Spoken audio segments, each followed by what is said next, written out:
आपल्याकडे एकूण 1204 मंजूर पदं आहेत.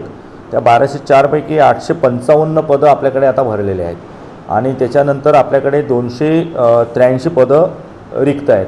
त्याच्यामध्ये काही पदं आता कंत्राटी स्वरूपाची झाली आहेत, जसं ड्रायव्हर्स आहेत आणि त्यानंतर सफाई कामगार आहेत. काही पदं आता ती कंत्राटी स्वरूपाची झाली आहेत. हे जर वगळले तर आपल्याकडे आता 283 पदं आपल्याकडे रिक्त आहेत.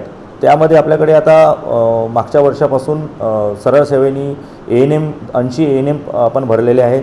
त्यानंतर आपण जवळपास 46 पदं 50% आपण MPW भरलेले आहेत आणि इतरही काही MPWची पदं आपण भरलेले आहेत. त्याच्यामध्ये अजून आपल्याला 181 अजूनही ANM पदं वॅकंट आहेत आणि 48 हे आरोग्यसेवक आहेत. परंतु हे राज्य शासनाकडून नवीन जर जाहिरात झाली तर ती भरल्या जाईल.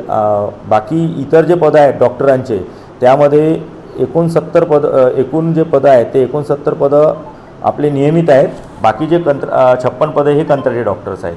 त्याच्यामुळे शासन स्तरावरून जे त्यांच्याकडे जी नियमित पदभरती होत असते डॉक्टरांची, तर त्यामध्ये आपल्याला मागच्या वर्षी 12-15 डॉक्टर्स आपल्याला नियमित डॉक्टर्स उपलब्ध झाले आहेत. परंतु शासन स्तरावर आणि त्या लेवलवर त्यांच्या होत असल्यामुळे